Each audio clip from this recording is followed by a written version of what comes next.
Hello बच्चों। आज मैं आपको क्लास 10th का जो सीबीएसई का सैंपल पेपर आया था, अभी 3 सितंबर को जो सैंपल पेपर आया है मैथ्स का, स्टैंडर्ड मैथ्स का सैंपल पेपर आज हम शुरू करेंगे।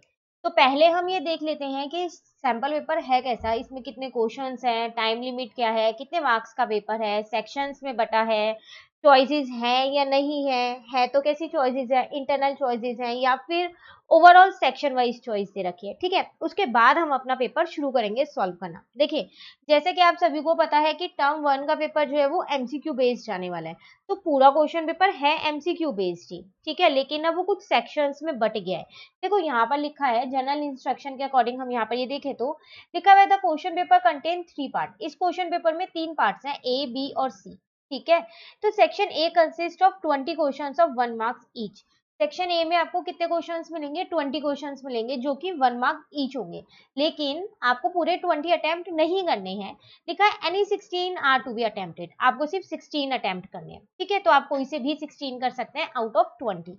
देन सेक्शन बी में भी यही लिखा हुआ है consist of 20 questions of 1 mark each.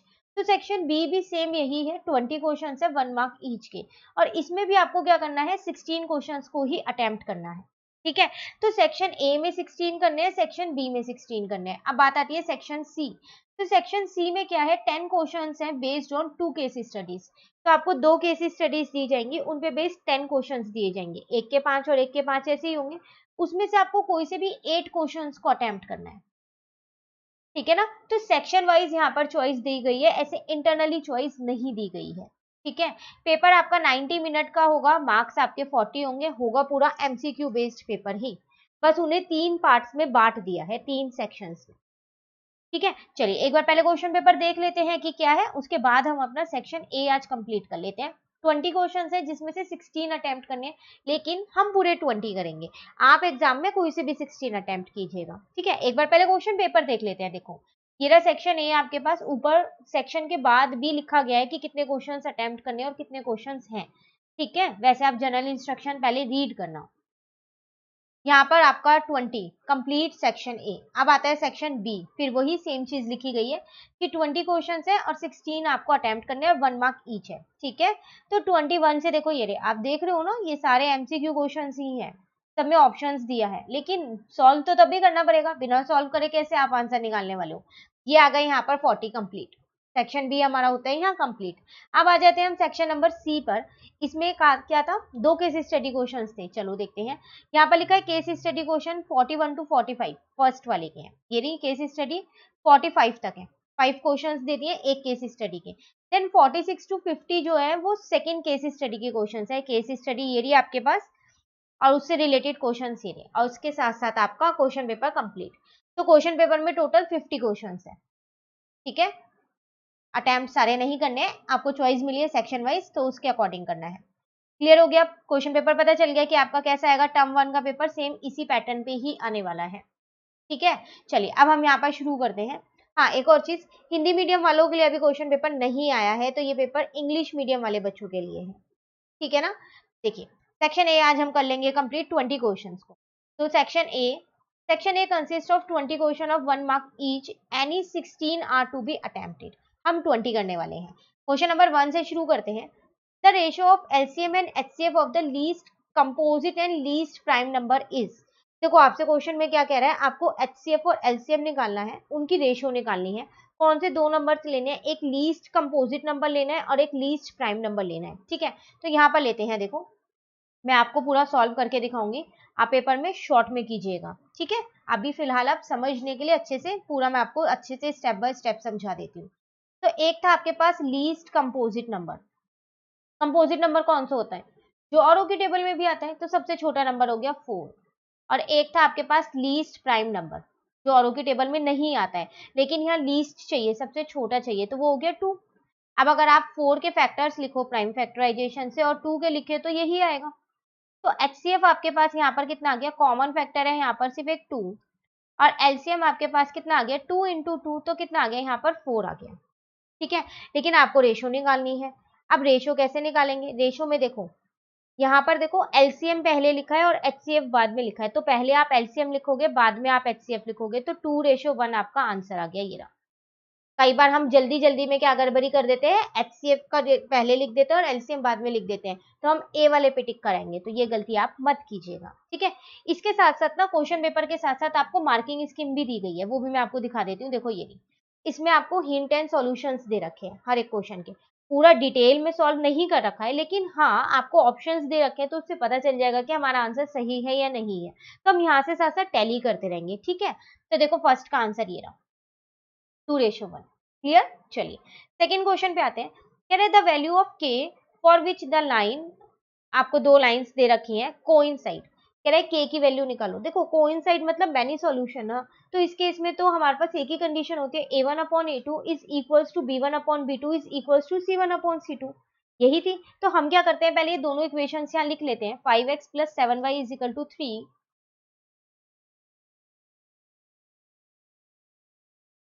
ठीक है। और दूसरी इक्वेशन है मेरे पास यहाँ पर 15x + 21y is equal to k।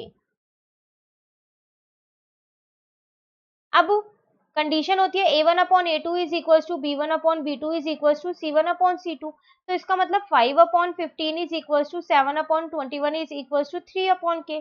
इन दोनों की मदद से मैं क्या कर सकती हूँ, यहाँ पर k की वैल्यू निकाल सकती हूँ, ठीक है ना। तो कितनी आएगी, इसको इससे आप यहाँ पर कट कर दो, तो 1/3 is equal to 3/k। Cross multiply करोगे तो k की वैल्यू मेरी यहाँ पर निकल गई 9। तो देखते हैं ऑप्शन में 9 है, बिल्कुल है, तो इसका आंसर आ गया फर्स्ट। चेक कर लें जो आंसर्स हमें दिए गए, तो ये रहा first. Clear.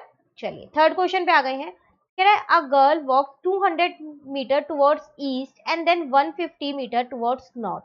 The distance of the girl from the starting point is. देखो एक गर्ल है, वो पहले ईस्ट की साइड गई, उसके बाद वो नॉर्थ की साइड गई है, तो आपको क्या करना है, डिस्टेंस बताना है गर्ल का, जिस टाइम पे वो अब है वहां से, किस स्टार्टिंग पॉइंट से, ठीक है। तो अगर मैं यहाँ पर बनाऊं अपनी फिगर, यहाँ पर इसके क्वेश्चन की फिगर बनाई जाए, तो देखो 200 पहले वो ईस्ट की तरफ गई, तो यहाँ पर गई होगी 200 मीटर, यहाँ से वो यहाँ पर आ गई है। अब 150 गई थी शायद, चेक कर लेते हैं, नॉर्थ की साइड पे, तो ये रहा नॉर्थ, यहाँ से गई है 150 मीटर, ठीक है। अब डिस्टेंस देखो, यहाँ से वो चली थी और यहाँ पहुंच गई है, इसका मतलब ये वाला डिस्टेंस आपको बताना है ना। अब आप देख रहे हो ये तो एक राइट एंगल ट्राइंगल बन रहा है, बनना ही नहीं बनना राइट एंगल ट्राइंगल, तो इसमें तो मैं पाइथागोरस थ्योरम लगा सकती हूँ ना। तो आपको लग रहा था क्वेश्चन देख के पाइथागोरस थ्योरम लगेगी नहीं ना, इसलिए पहले फिगर बना लो, क्वेश्चन में जो बताया गया उसके अकॉर्डिंग उसकी फिगर बनाओ, तो आपको खुद पता चल जाएगा कि क्वेश्चन में करना क्या है, ठीक है। अब अगर हम इसको नाम दे दें ए बी सी, तो पाइथागोरस थ्योरम के according A C square is equals to A B square plus का बी सी स्क्वायर होगा, ठीक है नहीं, ठीक है।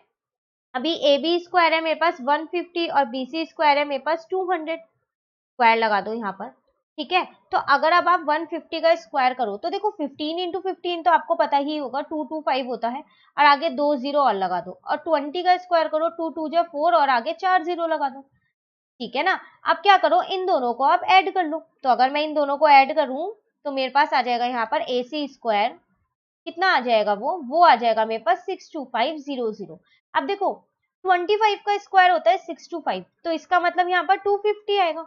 जैसे ही यहाँ से मैं स्क्वायर हटाऊंगी, तो यहाँ पर रूट लगा दूंगी, ठीक है।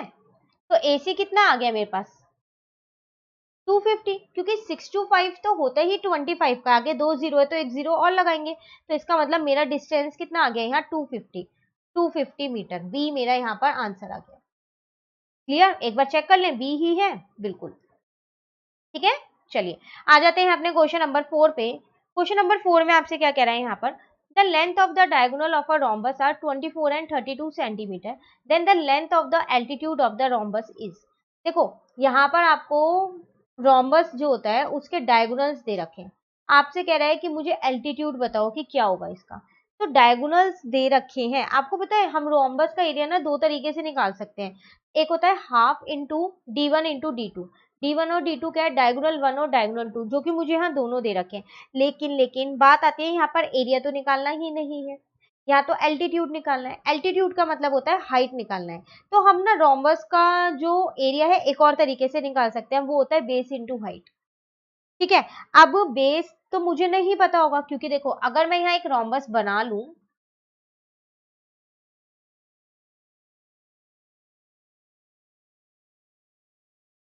तो एक डायगोनल ये दे रखा है, एक डायगोनल ये दे रखा है, ठीक है। ये बेस रोम्बस की सारी साइड से इक्वल होती है ना। अब मुझे यहाँ बेस तो नहीं पता, हाइट मुझे निकालनी है, चलो एरिया मैं पहले वाले फॉर्मूले से भी निकाल लूंगी। अब आती है बात बेस कैसे निकालेंगे, है ना, यही बात है। तो अब यहाँ पर हमें बेस भी निकालना पड़ेगा। तो चलो देखते हैं इसे कैसे करने वाले हैं। डायगोनल्स आपको दिए 24 और 32। पहले हम निकाल लेते हैं यहाँ पर एरिया ऑफ रोम्बस। तो वो होता है मेरे पास half into D1 into D2, ठीक है। तो हाफ ऐसी ही है, D1 अगर हम देखें, कुछ भी ले लो, किसी को भी D1 किसी को भी D2 ले लो, 24 और 32 है। तो इसको इससे कट कर दिया, 16 आ गया, ठीक है। अच्छा हाफ तो फिर बचा ही नहीं ना हमारा, ये तो 2 तो चला ही गया ना। तो 24 इंटू में 16 आ गया। अब हम क्या करते हैं, 24 को 16 से इंटू कर देते हैं। तो कितना आने वाला है, मैं इंटू करके बताती हूँ आपको। आ जाएगा यहाँ पर 384 सेंटीमीटर स्क्वायर। सेंटीमीटर में इंफॉर्मेशन बिल्कुल। अब एक और तरीके से मैं एरिया ऑफ रोम्बस निकाल सकती हूँ, वो होता है मेरे पास बेस इंटू हाइट। अब एरिया ऑफ रोम्बस तो मुझे पता ही चल गया, दोनों ही किसी भी फॉर्मूले से निकालू, निकाल तो मैं एक ही रोम्बस का एरिया रही हूँ, तो वो तो दोनों ही में सेम आने वाला है ना। तो मैंने वही एरिया रख दिया। बेस मुझे यहाँ नहीं पता है और हाइट भी नहीं पता है। हाइट तो क्वेश्चन में ही निकालनी है, इसका मतलब मुझे बेस निकालना पड़ेगा। अब बेस कोई सा भी निकाल लो। देखो ये जो है रोम्बस है, इसके जो डायगोनल्स होते हैं ना, ये परपेंडिकुलर होते हैं। अब परपेंडिकुलर बाइसेक्टर होते हैं। तो देखो ये जब AC अगर पूरा 24 है तो ये आधा मैं कह सकती हूँ 12 होगा। उसी तरीके से BD जब पूरा 32 है तो आधा मैं कह सकती हूँ 16 होगा, और यहाँ पर 0 लिख देते हैं। परपेंडिकुलर बाइसेक्टर बनता है उनके दोनों डायगोनल्स पे जब वो इंटरसेक्ट करते हैं तो, ठीक है। तो अब आपको दिख रहा है AOB जो है वो आपका एक राइट एंगल ट्राइंगल बन गया है। तो उसमें मुझे दो चीजें पता है, परपेंडिकुलर भी पता है और बेस भी पता है। अगर मैं हाइपोटेन्यूज निकाल दूं अकॉर्डिंग टू पाइथागोरस थ्योरम, निकाल दूं मैं हाइपोटेन्यूज, तो मेरे को बेस मिल जाएगा इसका, है ना। तो चलिए वही कर देते हैं हम। यहाँ पर AB था ना, यहाँ लिख लेते हैं AB square is equals to AO square plus OB square, ठीक है। तो दोनों ही चीज मुझे पता है, एक 12 पता है, एक 16 पता है। तो 12 का स्क्वायर प्लस 16 का स्क्वायर, तो 12 का स्क्वायर 144 हो जाएगा, ठीक है। और 16 का स्क्वायर 256 हो जाएगा। यहाँ पर आ जाएगा AB का स्क्वायर। अब जब आप इन दोनों को प्लस करोगे, 144 में किसको प्लस करोगे, 256 को प्लस करोगे, तो आपका आएगा यहाँ पर 400। ये 4 है, ठीक है। तो यहाँ से मेरे पास AB निकल के कितना आ जाएगा, 20, क्योंकि 20 इंटू 20 ही तो 400 होता है, ठीक है। तो अब मेरे को बेस मिल गया, बस बेस यहाँ रखो, इंटू में H। अब यहाँ पर आप हाइट निकाल लो, ठीक है। तो मैं 384 को डिवाइड करके आपको डायरेक्ट बता रही हूँ कितना आया, तो वो आया 19.2। अब आप अपने ऑप्शन में देख लो जरा, 19.2 कहीं है, बिल्कुल है D ऑप्शन में। एक बार चेक कर लें, D ही ऑप्शन है, बिल्कुल D ऑप्शन। Clear question. चलिए अब आ जाते हैं क्वेश्चन नंबर 5 पे। कह रहे two fair coins are tossed, what is the probability of getting the at most one head, at the most one head. कह रहा है आपने दो फेयर कॉइन को टॉस्ट किया है, ठीक है। तो आउटकम्स क्या क्या हो सकते हैं, या तो देखो मेरे पास हेड हेड आ सकता है, या टेल टेल आ सकता है, या हेड टेल आ सकता है, या फिर टेल हेड आ सकता है। अब कह रहा है eight the most one head, एक हेड होना चाहिए, दो हो तो भी चलेगा। तो ऐसे कितने आउटकम्स आपको दिख रहे हैं जिसपे एक है और जिसपे दो है। देखो दो आउटकम्स तो ऐसे जिन पे एक है, और एक आउटकम ऐसे जिसपे दो है, तो इसकी प्रोबेबिलिटी कितनी हो जाएगी, 3/4, क्योंकि तीन ऐसे आउटकम है जिन पे हेड है, तो 3/4। तो इसका आंसर कितना आ गया, ए। क्लियर, एक बार ऑप्शन देख लें, ये रहा ए, ठीक है। चलिए उसके बाद देखते हैं क्वेश्चन नंबर 6। कह रहा है आपसे triangle ABC similar to triangle PQR if AM and PN are altitude of triangle ABC and PQR respectively and AB square ratio PQ square ratio is equals to 4:9, then AM ratio PN। देखो आपसे यहाँ पर क्या कह रहा है, दो triangles आपको सिमिलर दे रखे हैं, एक ABC और एक PQR। तो इसकी फिर जो सिमिलर कॉरस्पॉन्डिंग साइड्स है उनकी रेशियोज जो है वो सिमिलर होगी। अब यहाँ आपसे कह रहा है कि इन दोनों ट्राइंगल के ना दो एल्टीट्यूड है, दोनों में एक एक एल्टीट्यूड है। ABC वाले में AM है और PQR वाले में PN एल्टीट्यूड है, ठीक है।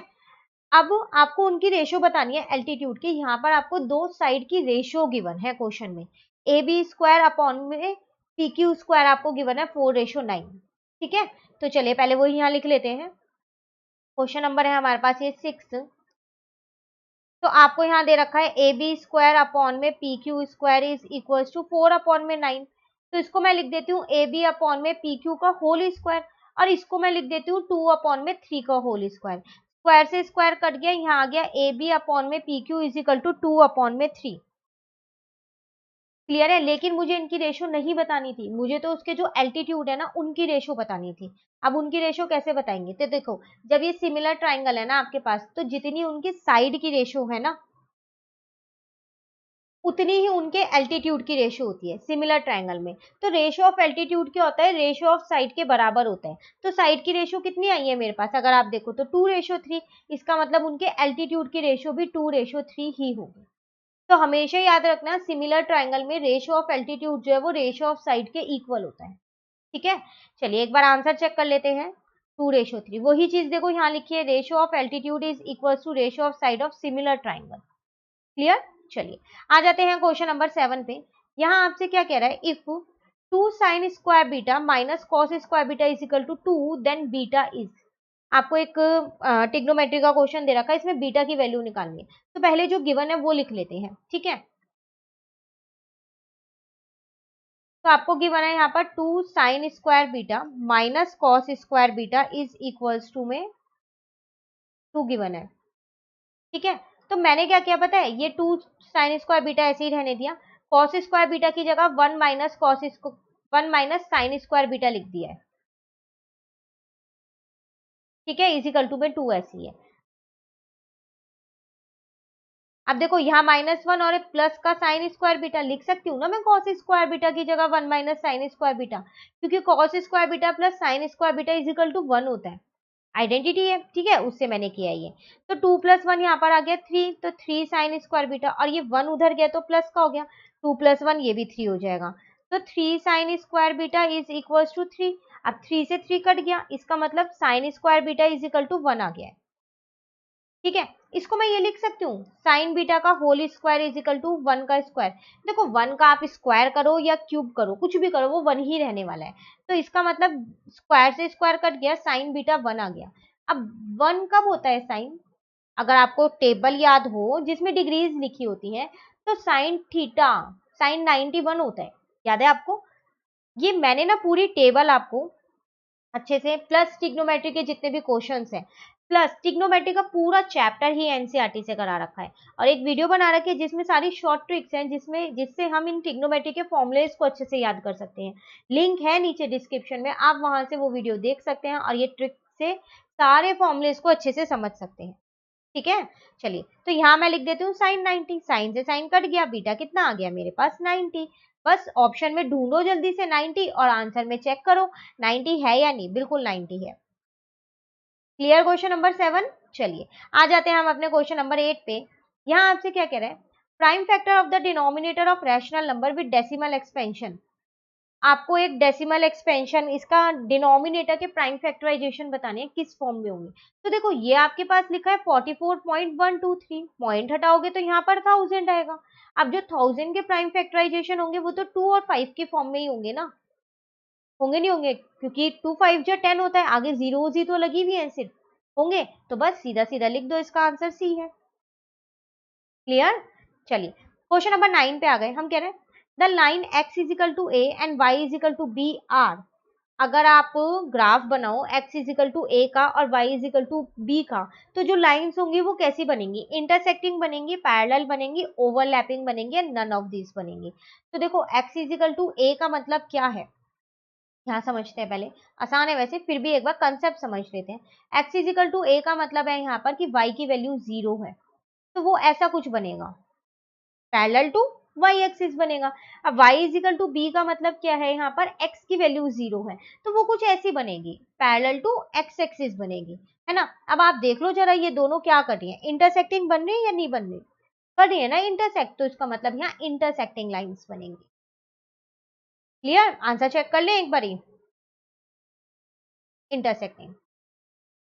ठीक है, चलिए क्वेश्चन नंबर 10 पे आ गए। कह रहे द डिस्टेंस ऑफ पॉइंट, आपको एक पॉइंट दे रखा है ए, उसके कोऑर्डिनेट्स भी गिवन है, इसका डिस्टेंस बताना है फ्रॉम द ओरिजिन, ओरिजिन से बताना है। बहुत आसान है, चैप्टर नंबर 7 है ये, कोऑर्डिनेट ज्योमेट्री। डिस्टेंस फॉर्मूला लगाएंगे और सॉल्व हो जाएगा।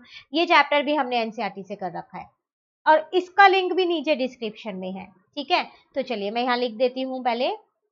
क्वेश्चन नंबर कौन सा है हमारे पास यहाँ पर, ये क्वेश्चन नंबर 10 पे आ गए हैं हम। तो ए के पॉइंट्स मुझको यहाँ पर दे रखे हैं -5 और 6, और ओरिजिन के पॉइंट तो आपको पता ही है 0 0 होते हैं।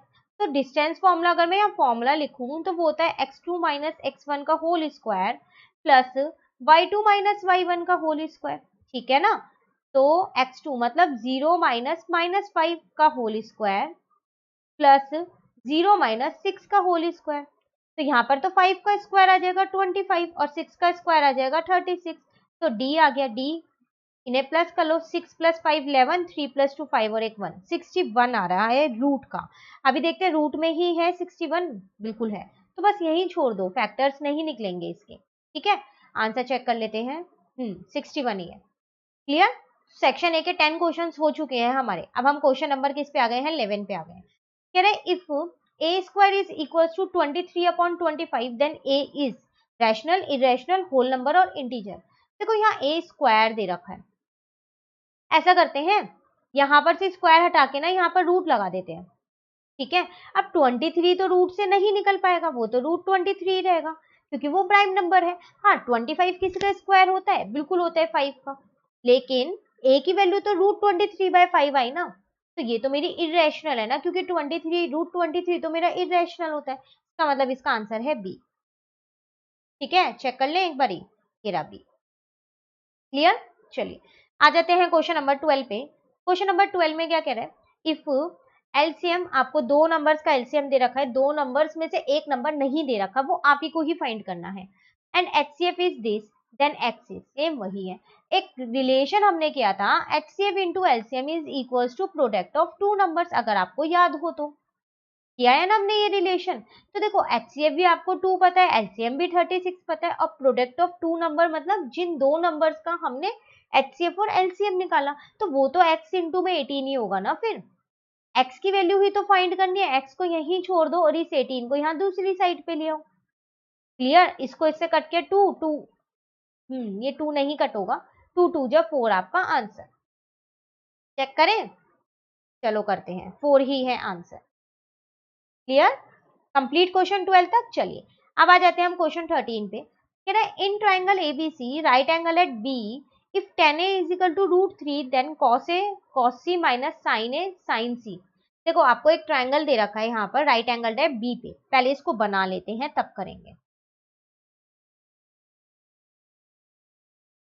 राइट एंगल बी पे है तो बी यहीं रखेंगे, और ए और सी आपकी मर्जी, आप कहीं भी रख सकते हो, ठीक है। अभी आपसे क्या कह रहा है, tan a आपको गिवन है यहाँ पर √3, तो अगर मैं 10 वाली टेबल देखूं तो √3 किस पे होता है मेरे पास, अगर ध्यान दो आप, तो √3 आपके पास 60 पे होता है, 10 60 ही तो होता है। तो क्या मैं इसको ये लिख सकती हूँ, tan a is equals to 10 60, 10 से 10 को कट कर देती हूँ तो a की वैल्यू कितनी आ जाएगी 60। अब देखो a की वैल्यू 60 आ गई, b की वैल्यू 90 है, और हमको पता है कि एक ट्राइंगल के तीनों एंगल्स का सम तो 180 होता है, तो 60 + 90 150 तो हो ही चुका है, तो इसका मतलब ये वाला 30 होगा, 180 में से माइनस करूंगी तो 30 ही तो आएगा, ठीक है। चलिए तीनों एंगल्स निकल गए हैं, मुझे क्या निकालना था वो देखते हैं। cos a cos c sin a sin c, ये मुझे निकालना है। यहाँ लिखते हैं cos a cos c minus sin a sin c, ठीक है। तो cos a, तो उसकी जगह मैं a की जगह 60 डिग्री रख देती हूँ, cos c, c की जगह मैं 30 डिग्री रख देती हूँ, माइनस sin a की जगह 60 degree, minus sin c, c की जगह 30 डिग्री। अब cos 60 कितना होता है 1/2, cos 30 कितना होता है √3/2, sin 60 कितना होता है √3/2, sin 30 कितना होता है 1/2। देख रहे हो दोनों ही सेम सेम है, √3/4 माइनस √3/4, ये तो मेरा 0 आ गया है। ऑप्शन में है क्या 0, बिल्कुल 0 है, नहीं ये वाला नहीं है, ये वाला है 13, लेकिन इसके ऑप्शन में भी 0 है ना। चलिए एक बार आंसर देख लेते हैं, 0 आ रहा है नहीं आ रहा, बिल्कुल 0 ही आ रहा है। क्लियर। चलिए आ जाते हैं हम अपने क्वेश्चन नंबर 14 पे। कह रहे हैं if the angles of a triangle ABC are in the ratio 1:2, 1:1:2 respectively, the largest angle being the angle C, then the value of this। Trigno का ही क्वेश्चन है, ट्रिगोमेट्री का ही है, तो थोड़ा सा चेंज है, इसमें ना आपको पहले ट्रायंगल के जो एंगल्स है ना वो रेशो में दिए हैं। इस बार आपको ये बताया नहीं है कि कोई राइट एंगल ट्रायंगल कौन सा है, मतलब ये राइट एंगल ट्रायंगल है या नहीं है, तो ए पे है, बी पे है या सी पे है राइट एंगल, वो भी नहीं बताया है। पर मुझे रेशो में दिया है तो मैं निकाल सकती हूँ, एक ट्रायंगल के 3 एंगल्स मैं इजिली निकाल पाऊंगी अगर मुझे रेशो में गिवन है तो। आपको पता है कि तीनों एंगल्स का सम तो मेरा 180 होता है, और जब भी रेशियो में होता है तो हम x मान लेते हैं, है ना। तो यहाँ पर 4x इज इक्वल टू में 1 हो गया, तो अगर 180 हो गया, अगर मैं 180 से 4 को डिवाइड कर दूं तो मेरा कितना आंसर आने वाला है, 45 आने वाला है।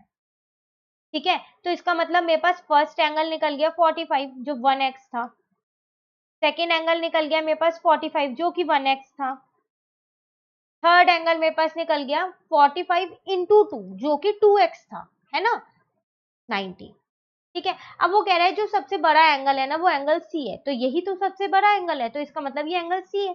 अब तो मैं एक फिगर बना सकती हूँ, इसका मतलब यहाँ पर सी है और यहाँ पर बी और ए है, ये 45 है, ये 45 है। अभी क्लियर यहाँ तक, वही फिगर बन गई अब तो जो 13 में थी उसी के अकॉर्डिंग, बस डिग्रीज ही तो चेंज है। अब देखो क्या निकालने के लिए कह रहे हैं, sec a upon cosec b minus tan a upon cot b, यहाँ लिख लेते हैं पहले, ठीक है।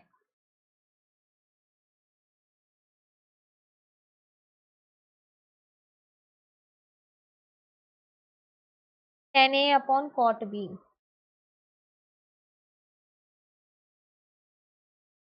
तो sec a की जगह 45, cosec b ये भी 45 ही है, tan a ये भी 45 है, और cot b ये भी 45 आएगा। ठीक है, अब बात आती है इनकी वैल्यूज, अगर आपको इनकी वैल्यूज याद है तो आप बहुत आसानी से रख सकते हो। देखो sec 45 होता है √2, फिर वही कहूंगी टेबल याद करनी बहुत जरूरी है, याद करने की ट्रिक बताई गई है, लिंक नीचे डिस्क्रिप्शन में है। ठीक है, cosec 45 भी क्या होता है √2, tan 45 1, cot 45 1, ये तो कट होके 1 हो गया, 1 माइनस 1, तो आंसर कितना आ गया 0। अरे वाह, 14 का आंसर भी 0 है, 13 का भी 0 था, हमने तो उसको पहले ही टिक लगा दिया था 0 पे, है ना। चलिए 0 ही निकला है, चलो नेक्स्ट करते हैं 15, चेक कर लें एक बार, 0 है, ठीक है। 15 करते हैं हम, यहाँ कह रहे हैं आपसे the number of revolution made by a circular wheel of radius 0.7 metre in rolling a distance of 176 metre is.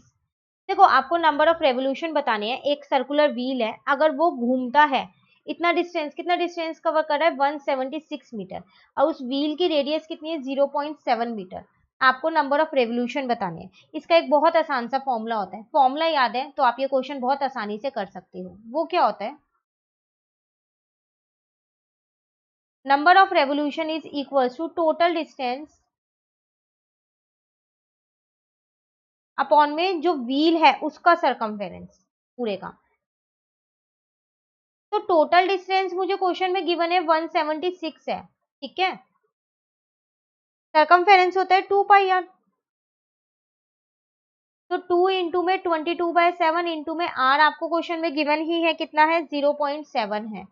यहाँ से पॉइंट हटाया मैंने 10 लगा दिया, इस 7 से इस 7 को कट कर दिया, इस 2 से इस 10 को कट कर दिया, तो 176 अपॉन में 22/5 आ गया। ठीक है, ऊपर ले जाती हूँ, रेसिप्रोकल हो जाएगा, तो 5 अपॉन में 22 हो जाएगा, ठीक है ना। अब अगर मैं देखूं कि 176 जो है मेरा वो 22 की टेबल में आता है, जहां तक है आता है, चेक कर लेते हैं, 8 पे आता है, तो 8 इंटू में 5 कितना हो गया 40, तो नंबर ऑफ रेवोल्यूशंस कितने आ गए 40, ये चेक करें आंसर। इन्होंने भी सेम इसी फॉर्मूले से किया है, ठीक है। चलिए उसके बाद आ जाते हैं हम क्वेश्चन नंबर 16 पे। यहाँ पर आपसे क्या कह रहे हैं, triangle ABC is such that AB is equal to 3 centimeter, BC is equal to 2 centimeter, CA is equal to 2.5 centimeter. If triangle ABC is similar to triangle DEF and EF is equals to 4 centimeter, then the perimeter of triangle DEF. देखो यहाँ पर आपको दो triangles दे रखे हैं, दोनों ही triangle similar हैं, जब वो सिमिलर हैं तो उनकी रेशियोज जो हैं साइड की, ठीक है, वो इक्वल होंगी, कॉरस्पॉन्डिंग साइड की रेशियो। अब मुझे एबीसी ट्राइंगल के तीनों साइड्स गिवन है, पर DEF ट्राइंगल की एक ही साइड गिवन है, और मुझसे क्या कह रहा है कि यहाँ पर आप पेरीमीटर निकालो। तो बस बहुत आसान है इसको निकालना, देखो निकालेंगे कैसे, यहाँ लिख रही हूँ मैं, क्वेश्चन नंबर है आपके पास ये 16, ठीक है। तो perimeter of triangle ABC upon में पेरीमीटर ऑफ ट्राइंगल DEF। अब इनकी जो रेशियोज हैं कॉरेस्पॉन्डिंग साइड की वो तो इक्वल होगी, तो अब मेरे को देखो यहाँ पर दे कौन सी रखी है, EF दे रखी है, तो उसी के अकॉर्डिंग EF, तो नीचे मैंने यहाँ पर EF लिखा। अब EF के साथ ऊपर कौन सी लिखूंगी, BC ही तो लिखूंगी। जब यहाँ वाली EF लिए तो यहाँ BC लूंगी। ठीक है, अब बात आती है कि ये सब गिवन है, बिल्कुल गिवन है। पेरीमीटर ऑफ ABC आप निकाल सकते हो इन तीनों को प्लस करके, तो 3 + 2 5 हो जाएगा। अब 5 + 2.5 7.5 हो जाएगा। ये लो, ये निकल गया। ये तो आपको क्वेश्चन में ही निकालना है, पेरीमीटर ऑफ ट्राइंगल DEF निकालना है ना क्वेश्चन में। अब BC आपको गिवन है, बिल्कुल गिवन है 2, और EF गिवन है 4 गिवन है, तो 2/4 हो गया। ठीक है, इसको इससे कट कर दिया 2। अब इस 2 को इससे मल्टीप्लाई करूंगी तो मेरे पास पेरीमीटर आ जाएगा यहाँ पर। तो पेरीमीटर ऑफ DEF कितना आ जाएगा यहाँ पर, 7.5 इंटू में 2, तो आप इंटू करोगे तो 15 आपका आंसर आ जाएगा। ठीक है, देखते हैं 15 ऑप्शन में है। ऑप्शन में तो है, पर आंसर चेक कर लेते हैं कि 15 ही है या नहीं है। बिल्कुल 15 ही है। क्लियर, चलिए आते हैं क्वेश्चन नंबर 17 पे। 16 क्वेश्चंस कंप्लीट, एग्जाम के लिए सेक्शन ए कंप्लीट हो गया है, लेकिन हम ये बाकी के जो 4 क्वेश्चंस बचे हैं हम इन्हें भी करेंगे। ठीक है, यहाँ कह रहे हैं in the figure if DE parallel to BC, ये दोनों साइड्स लाइंस पैरेलल है। AD आपको 3 दे रखा है, BD आपको 4 दे रखा है, BC का है, BC आपको 14 दे रखा है। फाइंड आपको क्या करना है यहाँ पर, DE ये वाली साइड आपको फाइंड करनी है। तो देखो जब ये दोनों साइड्स पैरेलल हैं तो जो इनकी रेशियोज हैं वो इक्वल होंगी, साइड्स की जो रेशियोज हैं। तो चलिए वही यहाँ लिख लेते हैं, शॉर्ट में ही करना है तो ज्यादा डिटेल में कुछ भी नहीं लिखना, डायरेक्ट लिखना है AD अपॉन में AB होगा। ठीक है, और उसके बाद यहाँ पर DE अपॉन में BC होगा। तो AD आपको क्वेश्चन में 3 गिवन है, AB आप निकाल सकते हो, 3 + 4 करके 7 हो जाएगा, तो 3 अपॉन में 7 आ गया। DE तो क्वेश्चन में ही फाइंड करना है, BC आपको 14 गिवन ही है। ठीक है, तो इसको इससे कट कर दिया 2, तो मेरा DE निकल के आ गया, क्रॉस मल्टीप्लाई किया 6 आ गया। ऑप्शन में देखें 6 है या नहीं, 6 तो है ऑप्शन में। आंसर में चेक कर लेते हैं 6 आएगा, बिल्कुल 6 आएगा। MCQ क्वेश्चंस हैं, आप रफ वर्क में ही आपको सॉल्व करना है, तो आप किसी भी तरीके से सॉल्व करो, पूरा डिटेल में लिखने की जरूरत नहीं है कि ये सिमिलर है, ये तो आपको समझाने के लिए लिखा गया है। ठीक है, आंसर सही निकालना है। चलिए क्वेश्चन नंबर 18 पे आ जाते हैं। कह रहे if 4 tan beta is equal to 3 then आपको इसकी वैल्यू फाइंड करनी है। एक बार पहले इसको आगे लिख लेते हैं फिर करेंगे। ट्रिग्नोमेट्री के क्वेश्चन ऐसे ओरली बहुत कम होते हैं, है ना। 4 tan beta is equal to 3 है, यहां से ऐसा करती हूँ 10 बीटा की वैल्यू ही निकाल लेती हूँ जो कि 3/4 आ जाएगी। ठीक है, अभी मुझे फाइंड क्या करना है, 4 sin beta minus 3 cos beta.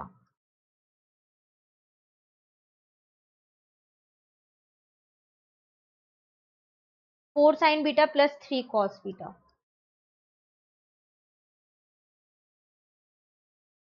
ठीक है, देखो पता है इसमें ना थोड़ा सा हम खुद से चेंज करते हैं। हम क्या करते हैं, न्यूमरेटर और डिनोमिनेटर में ना cos बीटा को डिवाइड कर देते हैं।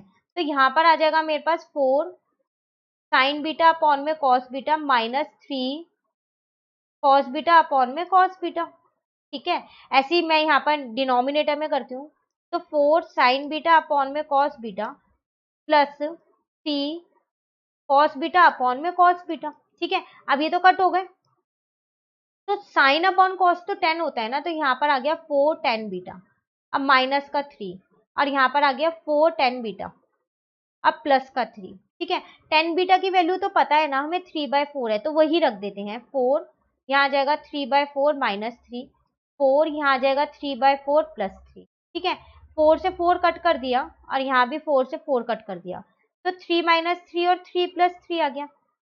मेरा तो 0 आ रहा है, 0/3 तो 0 होता है, एक बार क्रॉस चेक करते हैं, 0 ऑप्शन में है।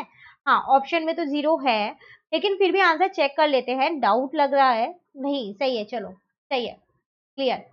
ठीक है, क्योंकि जब भी हम खुद से ट्रिग्नोमेट्री में मल्टीप्लाई डिवाइड करते हैं ना, तो आ जाता है 90% है आंसर आता है, पर 10% है, कई बार हम गलती भी कर जाते हैं। ठीक है, बट हमारा आंसर सही है। चलिए नेक्स्ट करते हैं, 19 पे आ गए। कह रहे one equation of a pair of dependent linear equation is this the second equation. देखो आपको एक इक्वेशन दे रखी है यहाँ पर, कह रहा है सेकंड इक्वेशन आपको बतानी है और डिपेंडेंट लीनियर इक्वेशन है ये, ठीक है। तो अगर आप अपना आंसर यहाँ देखो ना, डिपेंडेंट लीनियर इक्वेशन मतलब a1/a2 b1/b2 के इक्वल होगा और c1/c2 के इक्वल होगा, तभी तो वो दोनों इक्वल होंगी। अब मुझे यहाँ पर कुछ ऐसा करना है, ऐसी एक इक्वेशन बनानी है जिससे मेरा a1/a2 b1/b2 और c1/c2 आपस में इक्वल हो, ठीक है।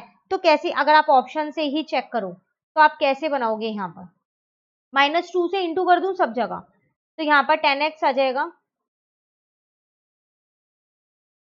माइनस का 14y एक बार करके देख लेते हैं चलो। तो यहाँ पर 10x आ जाएगा, -2 माइनस का 14y आ जाएगा और यहाँ पर आ जाएगा माइनस का 4 आ जाएगा, ये इधर आके प्लस का 4 हो जाएगा। ये है ऑप्शन मेरे पास, डी ऑप्शन मिल गया है मुझे ऑप्शन। क्रॉस चेक करते हैं, a1 है मेरे पास -5 और a2 मैंने निकाला है 10, b1 है मेरे पास 7, b2 मैंने निकाला है यहाँ पर -14, c1 है मेरे पास 2 और c2 मैंने निकाला है -4। देखो आपको कह रहा था डिपेंडेंट लीनियर इक्वेशन है, तो आपको सेम एक ऐसी इक्वेशन बनानी थी कि a1/a2 b1/b2 c1/c2 इक्वल हो। तो मैंने क्या किया, इस पूरी इक्वेशन को -2 से इंटू कर दिया, राइट साइड पे भी और लेफ्ट साइड पे भी। तो मेरी ये इक्वेशन बन गई -2 से इंटू करने पे। ऐसा मैंने इसीलिए किया ताकि ये कट होके अब सब जगह 1/2 आ गया है माइनस का। आपको ऐसी ही एक इक्वेशन बनानी थी, ऑप्शंस में देखो मैच कर दी थी, ठीक है। तो इसका आंसर डी है, क्रॉस चेक कर लेते हैं, डी ही है आंसर, बिल्कुल डी ही है, ठीक है। चलिए उसके बाद लास्ट क्वेश्चन, सेक्शन ए हमारा कंप्लीट हो गया है। कह रहा है a letter of English alphabet is chosen at random, what is the probability that it is a letter of the word mathematics. एक इंग्लिश अल्फाबेट का लेटर आपने चूज किया, बताओ क्या चांसेस है कि वो मैथमेटिक्स में से ही कोई एक लेटर हो। तो अगर हम देखें मैथमेटिक्स में लेटर हैं कितने, हाँ ऐसे नहीं काउंट करने, रिपीट वाला छोड़ देना है। जैसे एक एम है, एक हो गया एम, एक ए हो गया, एक टी, एक एच, एक ई हो गया, एम हो गया है दोबारा नहीं लिखेंगे, ए हो गया है दोबारा नहीं लिखेंगे, टी हो गया है दोबारा नहीं लिखेंगे, एक आई है, ठीक है, और एक एस है। तो 1 2 3 4 5 6 7, कुछ छूट तो नहीं गया, सारे लिख दिए हमने, M A T H E, ठीक है। एम हो गया, ए हो गया, टी नहीं, आई हो गया, अच्छा हाँ एक सी भी है, सी पहले नहीं लिखा था ना। तो कितने हो गए, 1 2 3 4 5 6 7 8 है इसमें जो लेटर है, रिपीट वाले छोड़ देने हैं। और टोटल लेटर होते कितने हैं हमारे पास, 26। तो फेवरेबल आउटकम मेरा 8 है, उन 8 में से कुछ भी आ सकते हैं, ठीक है। और टोटल आउटकम मेरे पास 26 है, तो 8/26 मेरा आंसर आ गया। लेकिन ये तो ऑप्शन में ही नहीं है, तो ये लोएस्ट फॉर्म में नहीं है, इसलिए तो ये ऑप्शन में नहीं है। तो चलिए इसको लोएस्ट फॉर्म में कर देते हैं। तो 8 को कट करेंगे तो 4 आएगा, 26 को कट करेंगे तो 13 आएगा, तो 4/13 मेरा ए आंसर आ गया। क्लियर, एक बार देख ले आंसर, ये रहा, ठीक है। Clear question number 20।